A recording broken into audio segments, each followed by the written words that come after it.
number 19255, Surat, Mahua.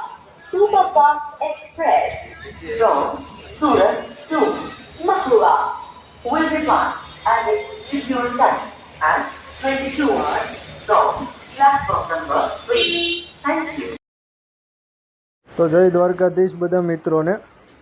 અને આજ હું જવાનો છું સુરતથી મહુવા, જે સ્પેશિયલ ટ્રેન દોડે છે સુરત મહુવા સુપરફાસ્ટ એક્સપ્રેસ, જેનું ટાઈમિંગ સુરતથી સાંજે 10 વાગે ઉપડે છે અને સવારે 9 વાગે મહુવા તમને ઉતારે છે. અને અઠવાડિયામાં 2 દિવસ બોમ્બેથી પણ આ ગાડી આવતી હોય છે. આ છે આપણે સુરત સ્ટેશન આવી ગયા છીએ અને ટિકિટ જનરલની લીધી છે, કારણ કે આપણે કાઠિયાવાડી ડાયરાને આવવા જવાનું કંઈ ફિક્સ ન હોય નક્કી. અને આપણે અત્યારે હાલમાં સુરતથી ગાડી 10 વાગે ઉપડે છે, તો 10 વાગે ગાડી ઉપડી ગઈ છે આપણી. અને અત્યારે સુરત વટી ગયા છીએ. નાઇટ હતી એટલે વિડીયો કંઈ કમ્પ્લીટ નહીં આવ્યો. અને આપણે અંકલેશ્વર સ્ટેશન પર ગાડી સ્ટોપ લઈ છે. અંકલેશ્વર સ્ટેશન પર અત્યારે હાલમાં ગાડી પહોંચી છે અને અંકલેશ્વરથી પણ નીકળી ગઈ છે. અને મિત્રો, જનરલ ડબ્બાની ટિકિટ તમને 195 રૂપિયા છે, જે સુરતથી સાવરકુંડલા તમને જનરલમાં જઈ શકો છો તમે. અને આ ગાડી મિત્રો જ્યારે બોમ્બેથી આવતી હોય છે ત્યારે 8 વાગ્યાના ટાઈમ પર આવે છે. અને આજે તમને દેખાય છે નર્મદા રિવર છે, જે ભરૂચ સિટી અહીંથી દેખાય છે. જે આ તમને દેખાઈ રહ્યું છે લાઇટિંગ, એ ભરૂચ સિટી છે. આ સ્ટેશન આવે છે ભરૂચનું.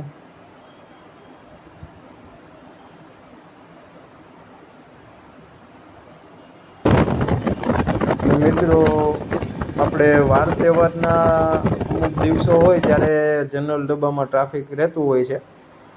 બાકી આડા દિવસે તો બહુ સારી એવી જગ્યા મળી રહી છે તમને, કંઈ એટલી બધી તકલીફ પડે એવું છે નહીં. હું પણ અત્યારે જનરલમાં જ જવાનો છું. આ ટ્રેન અઠવાડિયામાં 2 વાર બાંદ્રાથી આવે છે, જેમાં એક બુધવાર અને એક શુક્રવારના દિવસે બાંદ્રાથી આવતી હોય છે. અને સુરત સ્ટેશન પર 8 વાગે આવે છે બુલેટ ટ્રેનનું કામ ચાલે છે. એ આપણે બરોડા સ્ટેશન આવી ગયું છે.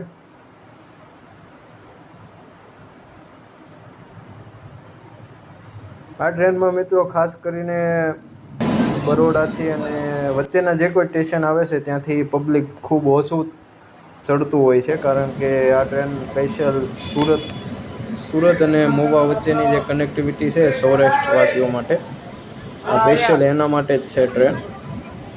ગરમા ગરમ વડાપાવ, દાલ વડી, ભજીયા, બોલ ભાઈ ગરમા ગરમ. તમે જોઈ શકો છો આપણે જનરલમાં બેઠા છીએ. જગ્યા મને મળી ગઈ હતી, કારણ કે હું વહેલો આવી ગયો હતો 9:30 વાગે. એટલે કદાચ તમારે જગ્યાની એવું બધું હોય તો વહેલા આવી જાઓ. 8:30 વાગે ગાડી 3 નંબરના પ્લેટફોર્મ પર પડી હોય છે, તો તમે ત્યાંથી વહેલા આવીને તમારી જગ્યા કરી શકો છો, જે નોર્મલી બેસવાની જગ્યા તમને મળતી હોય છે. આ ટ્રાફિક ઓછું છે, તમે જોઈ શકો છો. અને આપણે બરોડા વટીએ એટલે આણંદ સિટી આવે છે.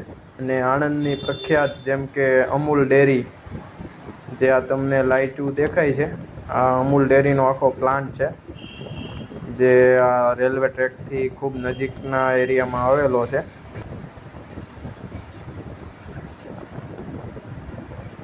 ખૂબ મોટો પ્લાન્ટ છે, જે એશિયાનો લગભગ નંબર 1 પ્લાન્ટ ગણાય છે. અને અમૂલ ડેરી પણ એશિયામાં સૌથી મોટી ડેરી ગણવામાં આવે છે, જે દૂધ પ્રોડક્શનમાં ખૂબ એવું મોટું નામ છે.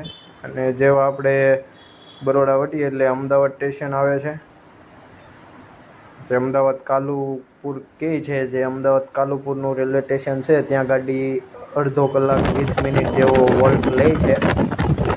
અને ત્યાંથી આગળ વધીએ એટલે વિરમગામ જંકશન આવે છે. અહીંયા પણ ગાડી 4-5 મિનિટ ઊભી રહેતી હોય છે. પછી આવે છે સુરેન્દ્રનગર ગેટ, એનાથી આગળ બોટાદ જંકશન. સાળંગપુર જવા માટે તમે બોટાદ ઉતરી શકો છો અને આ ટ્રેનથી જઈ શકો છો, જે બોટાદથી સાળંગપુર 10 કિલોમીટરના અંતરે આવેલું છે. અને બોટાદથી આગળ વધીએ એટલે સવારમાં દિવસ ઉગી જાય છે. આ તમે જોઈ શકો છો સવારમાં અત્યારે હાલમાં જે વરસાદ પડી રહ્યો છે એના લીધે ચોમાસાની સિઝન છે એટલે ચારેક કોર હરિયાળી છે. આખી ટ્રેન છે આપણે ફર્સ્ટ ડબ્બામાં છીએ, આગળના ડબ્બામાં. ફર્સ્ટ ડબ્બામાં છે, ફર્સ્ટ ક્લાસમાં નહીં, કારણ કે ફર્સ્ટ ક્લાસની ટિકિટ છે 1700 રૂપિયા અને સ્લીપરની ટિકિટ છે 350 રૂપિયા. તમે સ્લીપરમાં રિઝર્વેશન કરાવી શકો છો, બટ 4-5 દિવસ અગાઉ કરો તો તમારો વારો આવવાની ચાન્સ 100% રહે છે.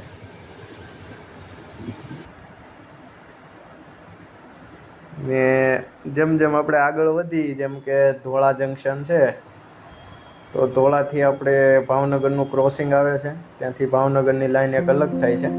ધોળાથી આગળ પછી છેક સાવરકુંડલા અને રાજુલા જંકશન સુધી આ રીતની તમને બુટ્સ ટ્રેનો મળતી રહી છે, જે માલવાહક ટ્રેનો છે. અને વધારે પડતી ટ્રેનો આ રૂટમાં ચાલે છે માલવાહક, જેના પીએમ પોર્ટ સાથે કનેક્ટિવિટી છે. અને આપણે ઢસા જંકશન પહોંચ્યા છીએ અત્યારે. આ ઢસા જંકશન છે અને અહીંથી પેસેન્જર ઉતરવાનું ચાલુ થાય છે. જે સુરતથી પબ્લિક આવતું હોય છે, આપણા ભાઈઓ બધા અહીંયા ઢસા જંકશનથી પછી આગળના સ્ટોપ બધા ઉતરવાનું ચાલુ થઈ જાય છે. અને જેમ કે ઢસા આવીએ આપણે એટલે ત્યાંથી પાછો એક રસ્તો તરે છે જે અમરેલી ડિવાઇડમાં જાય છે, અમરેલી ડિવિઝન સાઈડ જાય છે, જેમાં વિસાવદર, ધારી એ બધા એરિયા આવતા હોય છે.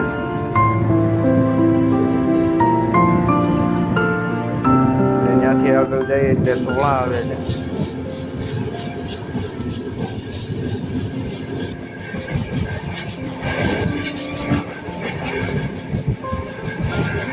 આપણે મોટું બહાર કાઢીને હવા ખાવા બહાર આવ્યા છીએ.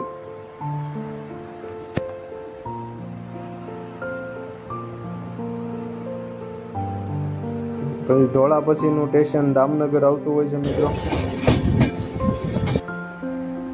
જ્યાં આપણા હીરાના વેપારીઓનું સિટી ગણાય છે દામનગર. ત્યાં ઘણા ખરામાં પબ્લિક ઉતરતું હોય છે.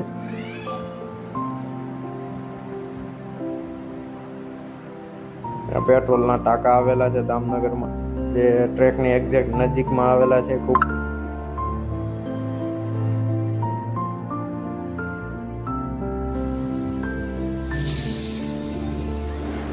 દામનગર પછી મિત્રો બીજો એક સ્ટોપ આવે છે, જે મોટા લીલિયા કરીને ઓળખવામાં આવે છે.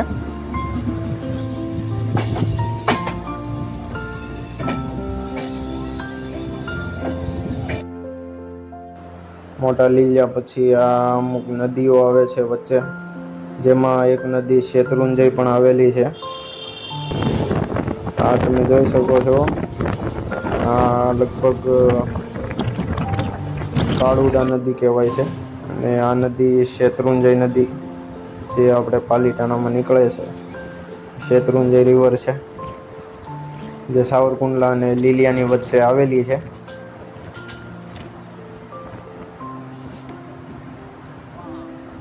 હવે પછી મિત્રો આ ટ્રેનમાં તમે આગળ જેમ વધતા જાય એમ નજારા સારા બધા આવતા હોય છે.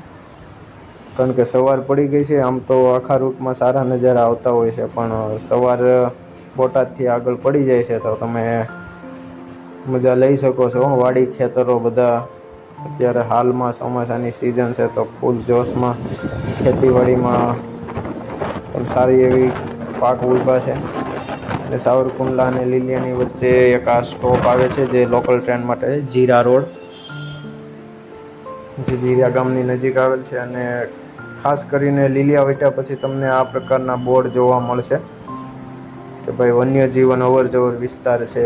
તો અહીંયા તમને સિંહ પણ જોવા મળી શકે છે, કદાચ બાય ચાન્સ સાંજના સમયે તમને જોવા મળી શકે છે, જ્યારે ટ્રેન રિટર્ન આવતી હોય છે. અને લીલિયા પછી મિત્રો ટ્રેન ખૂબ ધીમી ગતિથી ચાલતી હોય છે. આપણે સાવરકુંડલા આવી ગયું છે.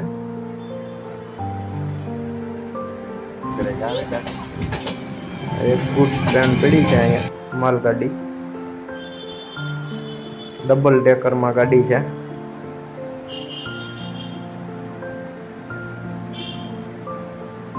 સાવરકુંડલા સ્ટેશન આવી ગયું છે.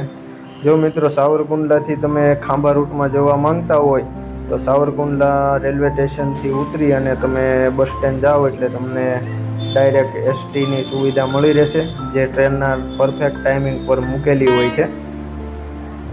અને આપણે અત્યારે હાલમાં સાવરકુંડલા સ્ટેશન પર ગાડી ઊભી છે અને બીજી ગાડી એક આવી છે જે મહુવા ભાવનગર લોકલ ગાડી છે, જેમાં અહીંના સિટીના આજુબાજુના ગામડા જે શહેર આવે છે એ બધા શહેરના માણસો અપડાઉન કરતા હોય છે. આ ગાડી મહુવાથી સાવરકુંડલા, સાવરકુંડલાથી લીલિયા, દામનગર થઈ ધોળા ઢસા થઈ અને ભાવનગર રૂટમાં જતી હોય છે. અને આપણે કુંડલાથી નીકળી ગયા છીએ ને હું આજે સાવરકુંડલા નથી ઉતર્યો, કારણ કે મારું સ્ટોપ સાવરકુંડલા જ હોય છે, બટ કામ હોવાથી રાજુલા ઉતરવાનો છું. જે રાજુલા જંકશન આવે છે કુંડલા પછી વચ્ચે એક સ્ટોપ આવે છે વીજપડી, જ્યાં વીજપડી ગુડ્સ ટ્રેન ક્રોસિંગ ઘણી વાર થતી હોય છે, તો ગુડ્સ ટ્રેનનો ડબલ પાટા બનેલા છે. અને મિત્રો વિડીયો ગમે તો લાઈક, કોમેન્ટ અને સબસ્ક્રાઈબ કરવાનું ખાસ કરીને ભૂલતા નહીં.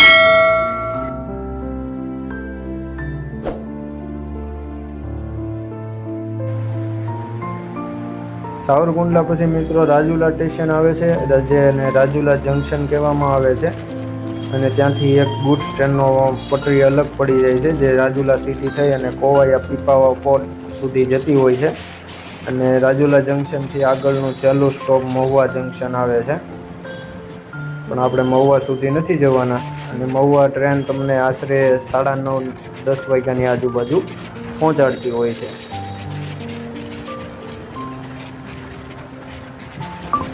અને ફાઇનલી મિત્રો આપણે ઉતરી ગયા છીએ રાજુલા જંકશન પર, અને હવે અહીંથી હું રાજુલા જવાનો છું. અને ટ્રેન પણ ઉપડી ગઈ છે. આ ટ્રેન મહુવા 9 વાગ્યાની આજુબાજુ પહોંચાડે. જો અમારી ચેનલમાં નવા હો તો ચેનલ સબસ્ક્રાઈબ કરવાનું ભૂલતા નહીં અને બેલ આઇકન પણ ખાસ કરીને દબાવજો. મળીએ બીજા વિડીયોમાં.